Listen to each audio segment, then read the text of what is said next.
जो last video में question कर रहे थे यहाँ पर 3 लिखा था और मैंने इसको नीचे 5 उतार दिया था, तो ये ह्यूमन एरर है, मानवीय गलती है, तो इसको समझिए। और वो वीडियो कट गया था तो इसलिए मैंने दोबारा से आगे वहीं से रिस्टार्ट कर रहे हैं। यहाँ पर इस तरह से हमारा क्वेश्चन था।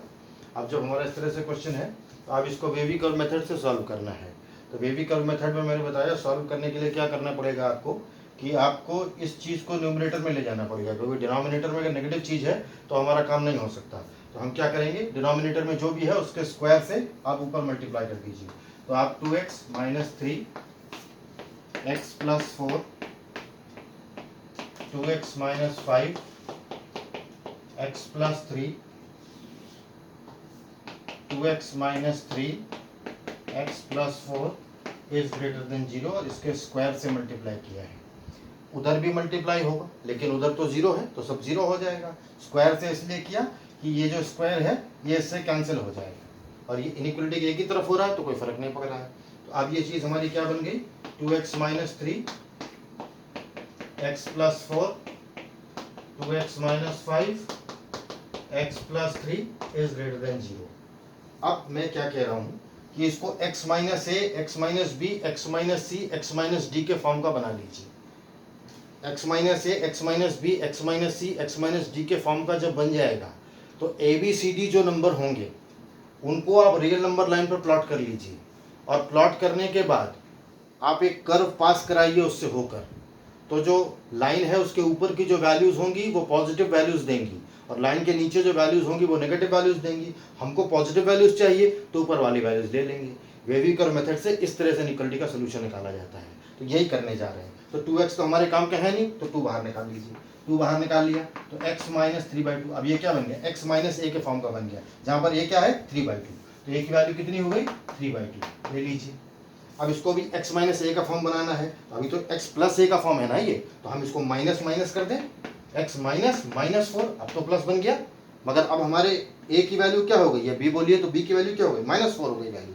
तो अब b की वैल्यू अब -4 ले लीजिए, क्योंकि अब ये हमको ए बी सी डी की वैल्यू चाहिए और फॉर्म कैसा होना चाहिए, x माइनस ए का होना चाहिए। अब ये क्या है, ये 2 है, 2 बाहर ले लीजिए, 2 × 2, तो ये क्या बन जाएगा x माइनस 5/2। अब ये x माइनस ए के फॉर्म का है तो यहाँ पर ये क्या है 5/2, तो हम c की वैल्यू क्या ले लेंगे 5/2। और अगला टर्म क्या है x माइनस -3 बना लें इसको। क्यों बना ले भाई, क्योंकि हमको x माइनस ए का फॉर्म चाहिए इसलिए बना लिया। तो अब ये a का फॉर्म हो गया तो d की वैल्यू क्या हो गई -3। अब इन चार चीजों को, इन चार नंबर्स को अगर आप रियल नंबर लाइन पर प्लॉट करें और हमको ग्रेटर देन और इक्वल टू की वैल्यू चाहिए ना, तो वो हमको जो लाइन के ऊपर की वैल्यूज है वो जो वैल्यूज है वो हमको पॉजिटिव वैल्यूज मिल जाएगी, तो हमको इनइक्वालिटी का सोल्यूशन मिल जाएगा। उस इनइक्वालिटी का सोल्यूशन हम निकाल पा रहे हैं, इसको कहते हैं वेवी कर्व मेथड। तो देखिए प्लॉट करना शुरू करिए। तो -4 है तो -4 तो सबसे इधर आ जाएगा, इस तरफ आएगा। -4 प्लॉट करिए इधर, फिर -3 प्लॉट करिए, फिर 3/2 प्लॉट करिए, फिर 5/2 प्लॉट करिए और अब यहां से शुरू हो जाइए। हमको कौन सी वैल्यू चाहिए, हमको पॉजिटिव वैल्यूज चाहिए। पॉजिटिव वैल्यू कहाँ मिल रही है, लाइन के ऊपर है। लाइन के ऊपर क्या ये वैल्यू है, नहीं, लाइन के ऊपर ये वाली वैल्यू कहाँ से आ रही है, -∞ से। -∞ से लेकर -4 तक जो वैल्यू हमको मिल रही है, यूनियन और कौन सी वैल्यू मिल रही है, ये 3 से 3/2 तक ये पॉजिटिव वैल्यू है, ये मिल रही है। तो 3 से -3 से 3/2 तक जो वैल्यू है वो मिल, और ये वाली वैल्यू कौन सी मिल रही है, 5/2 से लेकर +∞ तक ये वैल्यू मिल रही है। ये सोल्यूशन आ गया इनइक्वालिटी का। तो ये हमारी इनइक्वालिटी इस तरह से वेवी कर्व मेथड से सॉल्व करी जाती है। अब हम लोग इसी को क्वाड्रेटिक इक्वेशन, जो कि आपके 9th के और 10th के कोर्स में है, तो क्वाड्रेटिक इक्वेशन पर यही मेथड लगा करके निकालते हैं, एक क्वेश्चन करते हैं। वहाँ उस क्वेश्चन में मैंने यहाँ पर जो 3 लिखा था उसकी जगह 5 पिछले वीडियो में नोट कर दिया था गलती से, इसलिए वो हुआ है। तो उसमें कहीं कोई दिक्कत नहीं है, बात को समझिए, कॉन्सेप्ट बिल्कुल ठीक है। 3 को 5 लिखा ही जा सकता है, अंधेरा है, रात है, रात का 1 बज रहा है तो दिक्कत हो ही सकती है। तो हमको क्या करना, क्वेश्चन देखिए, show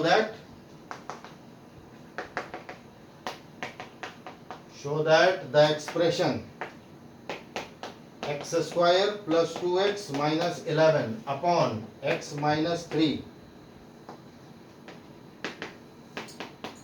can take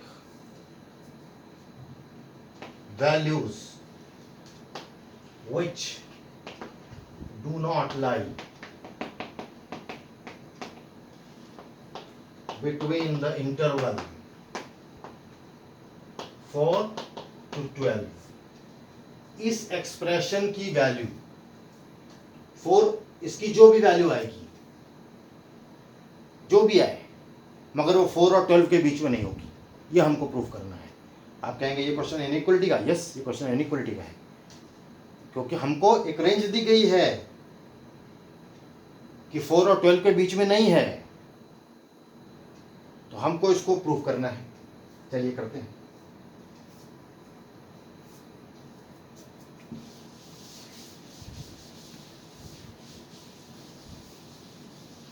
x square plus 2x minus 11 upon x minus 3, इसकी वैल्यू 4 और 12 के बीच में नहीं लाई करती है, ये हमको प्रूव करना है। तो आप इसको किसी y के इक्वल मान लीजिए और इसको सॉल्व करना शुरू कर दीजिए। X square plus 2x minus 11, अभी इनइक्वलिटी तो है नहीं, अभी तो मल्टीप्लाई हो जाएगा, कोई दिक्कत नहीं है। आगे आप देखेंगे इनइक्वलिटी का यूज कैसे होता है। इनइक्वलिटी का यूज तब होगा जब आप रूट्स को रियल प्रूफ करोगे, क्योंकि ये रियल नंबर है।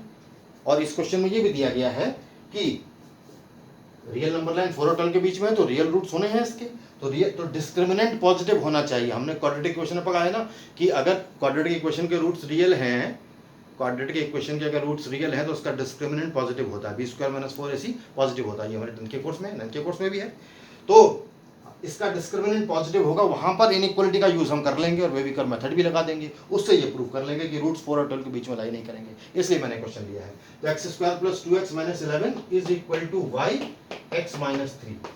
तो अब इसको सॉल्व करते हैं। X square plus 2x minus 11 is equal to y x minus 3y। अब इसको इधर ले आते हैं। X square plus 2x minus y x plus 3y minus 11 is equal to 0।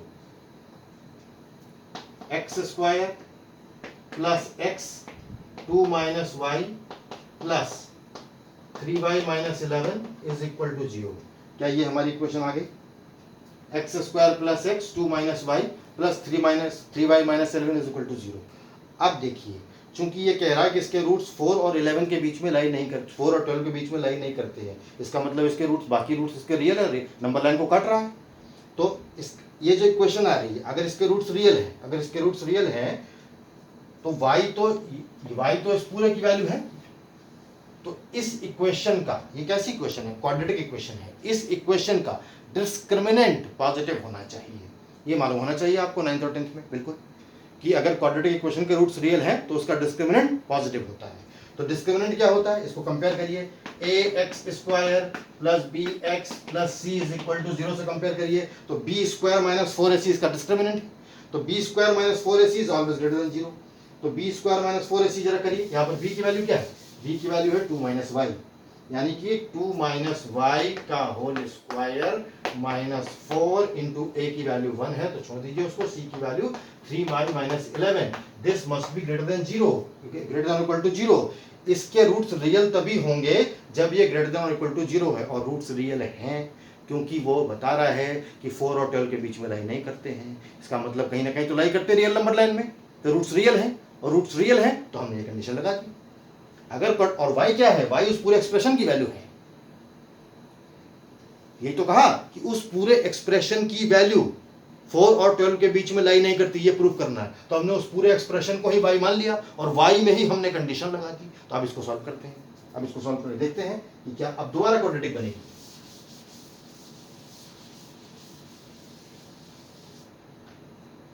इसको ओपन कर दीजिए। 4 plus y square minus 4y minus 12y minus 44 is greater than और इक्वल टू 0। तो ये क्या बन गया? वाई स्क्वायर माइनस 16y, ये 12 4 और 44, ये माइनस नहीं प्लस है, फिर रात का सर आ गया प्लस, तो 44 plus 4 48 is greater than equal to 0। अब ये y क्या था? हमारे उसी एक्सप्रेशन की वैल्यू थी। अब इसके फैक्टर कर दीजिए, 48 करना है तो इसके फैक्टर करिए, 12 4 minus 12y minus 4y plus 48 is greater than और इक्वल टू 0। यहां तक पहुंच गए। अब यहाँ पर y हमारा क्या है, फिर याद कर लीजिए, हमारा y है x square plus 2x minus 11 upon x minus 3। इस पूरे एक्सप्रेशन को ही हमने y मान लिया था और हमारा क्वेश्चन था कि ये y 4 और 12 के बीच में लाई नहीं करता, और अब हम वहां तक पहुंच चुके हैं जब हम जजमेंट दे पाए कि 4 और 12 के बीच में लाई करता है कि नहीं करता है। देखते हैं, चलिए। तो अभी ऊपर वाले में हटा देता हूं।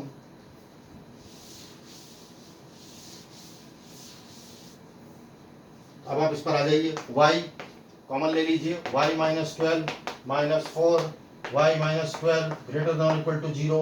तो y minus 4 y minus 12 greater than equal to 0।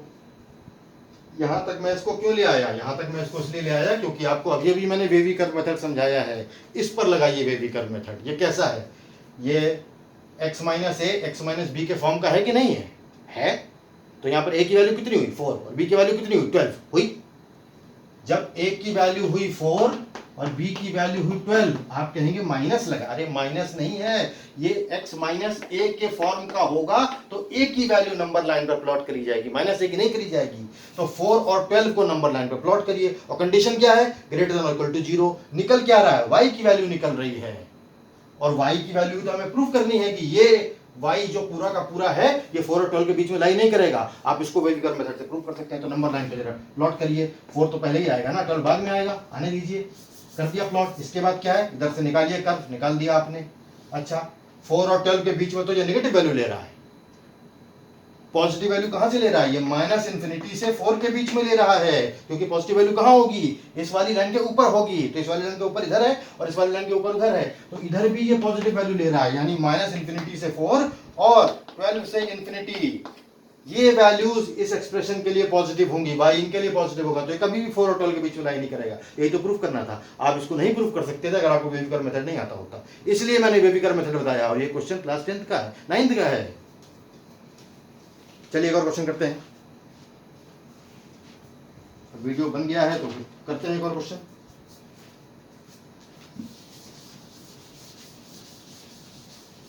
बड़ा आसान सा क्वेश्चन है।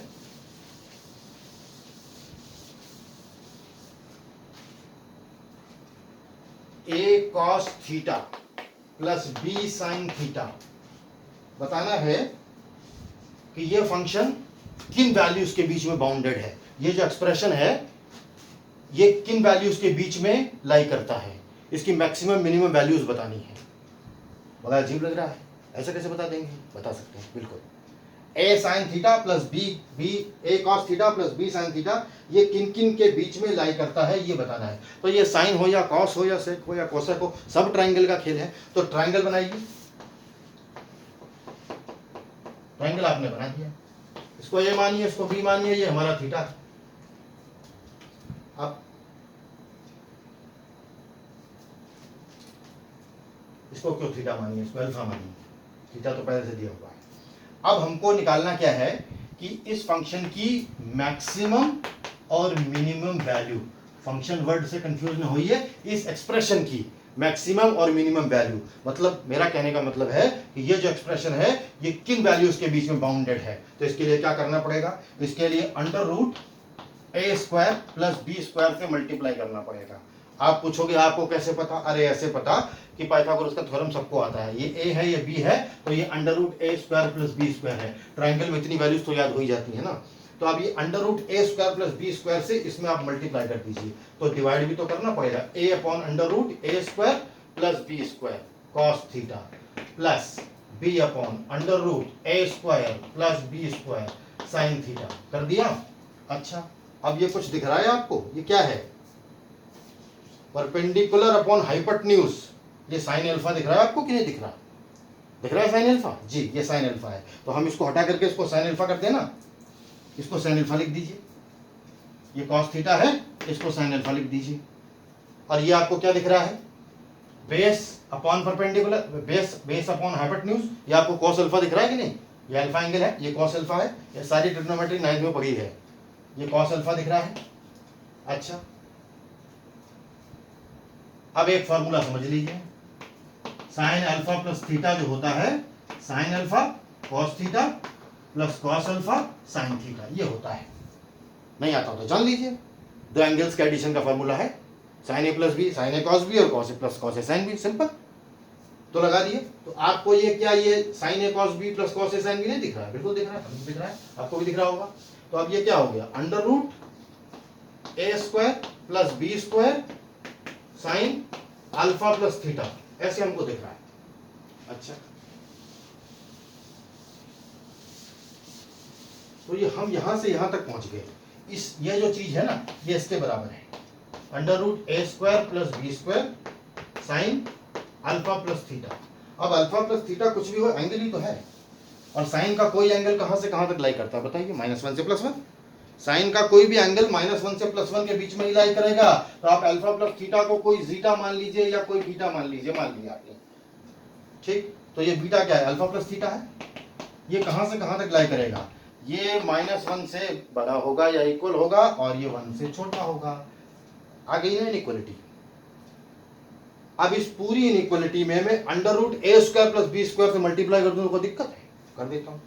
Minus under root a square plus b square is a square plus b square sine alpha plus theta under root a square plus b square.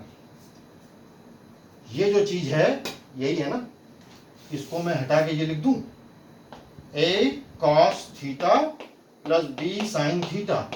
Value आ गई ना, a cos theta plus B sine theta minus under root a square plus b square से बड़ा होगा या equal होगा, और under root a square plus b square से छोटा होगा या इक्वल होगा। तो ये निकाल दिया गया कि A cos theta plus B sine theta किन वैल्यूज के बीच में बाउंडेड है, उसकी मैक्सिमम और मिनिमम वैल्यूज निकाल दी गई। इसमें भी मैंने कोई भी कॉन्सेप्ट हायर यूज नहीं किया है, 9th और 10th के लेवल का ही कॉन्सेप्ट यूज किया है। तो ये सब अगर आप अच्छे स्टूडेंट हैं तो आपको आना चाहिए। So thank you very much.